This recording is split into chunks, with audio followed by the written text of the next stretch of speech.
response to the next play. And that was something I've talked about with them quite a bit.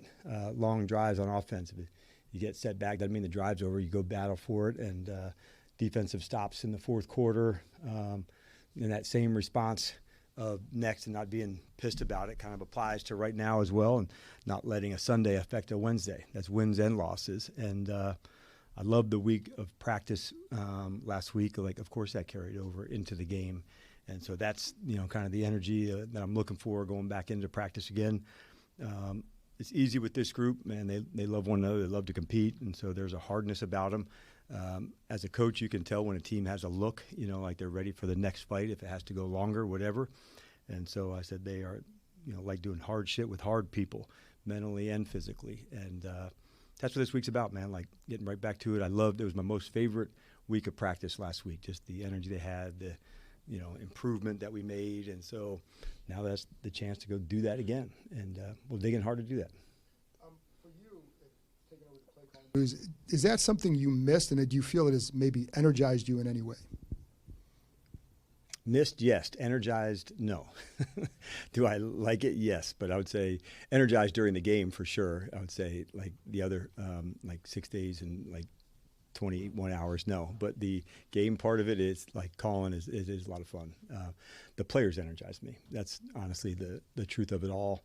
Why I love coaching. I like being around them. I like teaching. And so during the game, like I'm on the trip with them, and so riding it with them, and I want to make sure I'm giving them every chance they can to play at their best. Is it easier for you to take over that when you have, like, you've built a lot of what you wanted to establish, some of what you wanted here? You have guys in the offensive staff, head coaches over there. Is it easier for you to do something like that now than maybe it would have been, just coming in as that? Yeah, that's fair, John. And I think that's also accurate because there's other things that come across that you need your time and your attention, but then you're learning the staff too. When you're a first-year coach, you're learning one another and how that routine goes. And so, like, our staff definitely grew tighter this year, and so now I'm definitely leaning in more onto others. And I think I even spoke with Nikki one other time to utilize this talented group of guys. And Joe's also been at the very front of that. We have a battle rhythm together that was easy to get into together, and Brian and David and other guys, on the staff to do that. I definitely leaned in hard on them, which would have been harder earlier. I know in Atlanta you had Kyle Flood and Bob Sutton kind of help out with some of it. Is that set up similar to sort of what you have going with Gardy and Brian Johnson and Joe here? I'd say it's probably that times. And I think that's probably true for our league in some ways, Nikki, that that's expanded, that's evolved. If you'd asked me, is it the same as it was in 25, I would say certainly not. And that's a good thing, too. Like, I enjoy the game management, where we're at, the timeouts, when to use time, when to use clock. At the end, when it works, that's a good call. When it doesn't, you're pissed. But as long as you're good with the process you went through to get there. This game had so many moments of, even at the end of the game, shot it wasn't there, throw it out, still saves time for the field goal. Like, those were big moments. So, but yeah, Bob and others have been a part of that. But I'd say it's expanded more now. I think that's probably true in the NFL. I'm going to ask a two-parter since he does it all the time and cheats. You mentioned on the Hard Knocks that you told your team that you guys lost the game, but you didn't feel they were lost anymore. What did you mean by that? And then for the defense, where do you think they've made the biggest strides over the last couple of weeks? Okay, for the first part, I would say capturing standards together. I think that's what it's about, of the battle for it. I thought, in an unusual sense, it was maybe our best group game still with a loss. So it's hard to say it was our best game because you had a loss. But I thought from a performance, if you didn't have that part, the performance side, I thought this was connected. This was a punt for field position. This was getting a stop. This was making a play. So those were things that I liked. And I saw some people playing some of their best. I like for Sainristil and Connerly. Those were two that really I thought elevated up. And that's what I want to see, like elevation and improvement. So that was the first part. And on the second part, Can you repeat the second one? Just where the defense, where does it make big strides? I think we got a ways to go, but I think playing really hard with less mistakes. I've always thought they were playing hard, and then mistakes, and here's a big play and that. So like I never had questioned that part of it, but having the ability to go fast as you can, but on that tightrope of making the right decisions, and so that's a big deal. And I think we're making progress in that way because I had never questioned anybody's effort, and no, I think we're going that hard, but staying on that tightrope of less mistakes. I think that's a big deal. Coach, going up against a unique Vikings defensive scheme this week, is there anything different about how you and your offense go about preparing for Sunday? Yes, you do have to. Some games are like that where there's more things to go through to prepare in different ways. It is kind of some of the fun parts of the NFL. This player can't ruin the game. This scheme is unique. How do you work that at practice? Sometimes when a team has similar schemes, you don't even use cards very often just so you can get the same speed and the same matchups. And then in a game like this where there's some different looks, you want to make sure you have contingencies, go through things, and that's one of the challenges of it for sure. Dan, you mentioned last week having one of your favorite weeks of practice and kind of pushing the guys to go hard. Obviously, you're focused on the right now and winning week to week, but also are those moments sort of good information for you to have for the future when you're thinking about guys, being a long-term future of the Commanders? For sure. And although we're not going to have a winning record like that, does not back off of like winning standards and habits and things that you want to do, like elite standards. I think of a guy like Jeremy Reeves, like controlling the things he can. Like, you want to talk about a guy who hustles? That's not ever the case. And so when you see people who have exceptionally high standards for things, of course that rubs off. I even showed that to the team. Here's Zach, becoming one of the leaders in all time of catching receptions at tight ends. But you're going to see him on the jugs today, tomorrow, the next day. Like, he doesn't get tired of those things that really matter and those standards. They're boring. They're monotonous, and no, man, you don't ever think you have it. So yeah, it matters a lot. The practices do, but it's also a lot of fun to compete together. And essentially, man, that's also what we do. It's an awesome op for all of us to put out our best, and that's my job, to help the player become as good as they can be. And that's at Zach that year, or somebody in their first year. That doesn't change. Dan, what's your level of optimism for Noah Brown this week? Very much in the green, high. So I got good optimism, and that's all I'm going to say about that. When you have two overtime close games in a row, especially this past week when you're playing one of the best teams in the NFL, could you guys carry confidence from that to the rest of the season? Hey, we can hang with anybody. Yeah, I think I probably framed it a little differently to say when we had the week and the preparation that we did, you can't help but go battle for it. There's not a silver lining that I take from that. What I do take from it is this is the small, this is the tweak, this is the margin. There's not a perfect game, and none of us are going to play it, but the fact that we played faster with less mistakes, that means, man, drive faster. You're closer even more. And so we're going to find those things that push us over the top. But if you have the effort and the speed like that, man, you got a lot of things that can go your way. So when I was talking about next play, it might have been a big penalty. You still got to go score, or fourth down conversion, because you're in overtime and this is what you have to do. So those are moments that, yeah, you gain from that. Not as much from the final score, when you lay it out there. That's kind of part of being a competitor. You got to put it all out there, and knowing that you might get your heart broke some. And that's the life we live here. And so it gets criticized, it gets celebrated, and so you just try to absolutely battle for it, and knowing that you're not going to win every game, but man, if you can throw out good games, good performances, learn from them, I can stay consistent doing that as opposed to the high and the low of it. So you get pissed, it's frustrating. What do we got to do? You have normal emotions. We're regular dudes in that way, but you do want to keep finding there's more under the tank, so let's go get it.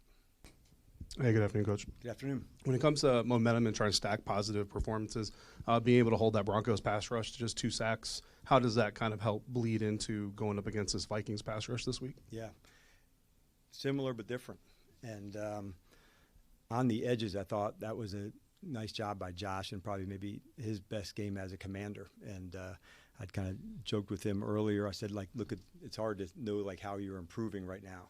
I said, a year ago, man, you're fired up to, play Indiana or Ohio State, and like, yeah, I can block that guy. And then now you're blocking guys every week that are like, man, this dude is really good. And all of a sudden, like, your skills keep improving. So you see that jump take place with a lot of the, first and second year players because their confidence is gaining, they're getting momentum. And so not comparing yourself to Laramie, but like, am I improving? And I think that's an important piece for a young player, and you do gain confidence in that. And our whole game sometimes is comparison, this versus this and this versus this. But sometimes, like, am I improving? Am I getting better? And so I was super pumped to see him do that. It's an important part of every game, line play, run actions. I thought that helped, in our game this week, that here's a team that if you can run it and you can stay committed to it, you don't let them pin your ears back and go. And that'll be similar this week as well. With Traylon Burks, obviously the catch that he made alone is incredible, but you guys don't bring guys in unless you think like this guy can be a commander. Yep. What are some of the things behind the scenes that you've seen from him that have kind of confirmed that belief that brought him here in the first place? Yeah, I think it's the unseen work when Adam and his group knew a lot more about him, just going through the process from draft to that. I got a chance just to have fresh eyes, man, and say, like, and I try to do that with every player here. Sometimes when a person's on another team, well, he did do this or he did that, and so, like, let's just see what it looks like here, and I think a player like Trey deserves that, have fresh eyes here, and I told him that coming in, man, like, this is your space, and you could feel a hunger to go for it. The unseen work was coming in to learn a new system. Some of our verbiage and communication is not unorthodox, but it's not standard NFL wording and formations and groupings, and so it's not just like add water. Yeah, we used to call this that. And so seeing that type of work, you could feel how important it was. After his injury to his finger, nope, I'll be back. Where it knew it could be a couple weeks, no. Like he wasn't having any part of that. Like that was not an option that he wasn't playing. That's what I felt from him. In the game heading into Denver, big brace on it. Nope, I'm good. He was catching everything with it, and so that's what I see. A guy that's hungry to prove, and I think you're just going to keep seeing that. Coach, inside of these walls, yourself, your other coaches, that locker room there, they see that great week of practice last week. They see arguably the best overall game from a full team perspective against the Broncos this past week. Outside of the walls, fan base already looking towards next year potentially for some of them. Why is it imperative for you that you dial down and you finish this season up to the Commander's standards? The last part, the standards, that's what you said. And, man, like as teammates and from the players for certainly, like they deserve the best from us as coaches and the best from one another. Like they have busted their ass, to get it right. And so performing well and getting it right, that's a really important part of it. And I do love that about our team, about like we're talking about the standards and wanting to go battle for one another. Like that's such a real thing here. And so when you put that much into something, the feeling of going for it and doing it together, like, man, that it's hard to express how strong that is. And certainly it is with this team. So it's really important. Building those habits for everybody who's coming back into here, knowing this is the standard. This is what we like. This is what not. It's not rules. It's standards. And, like it's not something you follow. Like this is how we do things, and I think that's a big difference. Dan, in a lot of cases, you can learn a lot about a team through adversity and challenges. So what has stood out to you, or what's impressed you about this group in particular, kind of during this tough time of a losing streak? I think I'm going to keep coming back to resilience. But I was pleased on this game. There was a next play mindset, and as disappointing as it was, like the example I use, they scored on the very first drive, went right down the field and scored, and there was like zero flinch on the offense. And it wasn't like, oh, here we go, none of that. And so the same, we got stopped in the fourth quarter offensively, the defense was ready to go get a stop. And so I thought there was this resilience for the next play. Like if that one went to 6 quarters, we were going to be down to fight. Like whatever, like they just had that. And so I think when you see a team have resilience, that's a big deal. What I saw in Spain, I loved energy and toughness and doing things together. Neither of these games worked out for us and stung a lot, but there are things that I liked about their competitive nature, their toughness, and like those things matter in our game. They matter for the standard here. And when you get to demonstrate it and express it, man, like it may not be seen on the outside, the walls, but for damn sure it is on the inside. Time for 3 more. Coach, you mentioned earlier about the strides on defense. You mentioned making the right decisions. How much of that do you feel like is experience learned over the course of the season and for some guys is inherent? It's a little bit of both. The inherent part, sometimes I think what you're speaking of is like instincts, you know, what to do, how to do it. Sometimes that can come with more zone. We've played more zone recently. It won't always be that case. Sometimes it's by the plan. This is better for right now, but it does allow you to have some vision on a quarterback. Knowing where people are, spatial awareness, like part of that's instinctive, but like communication plays a big part of that too, knowing where a certain player is, where emotion is. So I think it's a combination of instinctive players, but also like say it again, do it again. Like we definitely streamlined some things to make everything run faster. And to do that, there had to be maybe one less hesitation, one less step, even if it was more vanilla in some ways. That was the trade-off now to like start, build. Last 2 will go Mitch and Ben. Do you have any update on Jaden Daniels? Has he been cleared for contact? What's your optimism that he'll play this weekend? Optimistic he's going to get a lot of reps for practice. I'm going to take it all the way through Friday. There's still like functional evaluations to go through, but game plan and practicing and that part is good. You'll see like on the side it's a little more challenging to work at quarterback when you're not doing the same contact. So we'll have to simulate as much as we can, but he's off to a good start. But we'll go all the way through Friday for sure, but he'll get a lot of reps at practice. The medical staff clear him for contact? He has not been cleared for contact. That would be a game, one, but they'll also wait for the whole week too. They have more testing and movements to examine, so that's where we're at. In the opening quarter, you guys passed on the long field goal, 57-yard kick there. Obviously, new kicker, new long snapper. I'm just curious, what went into that specific decision, and have you kind of determined what range you have for Jake Moody at this point? Yeah, it was definitely the former, not the latter. So it was the snapper new, kicker new, and so I thought this is not the first one I want to try, going into it. So if we could get into that spot, and I liked – this is some field position where we can go. We've got excellent special teams. If we can pin them down, we can go into that spot, and that was the thought going in.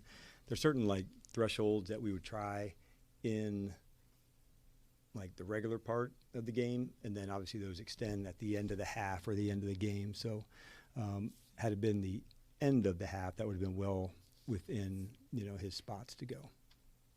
All right, thanks, Coach. All right, see you guys.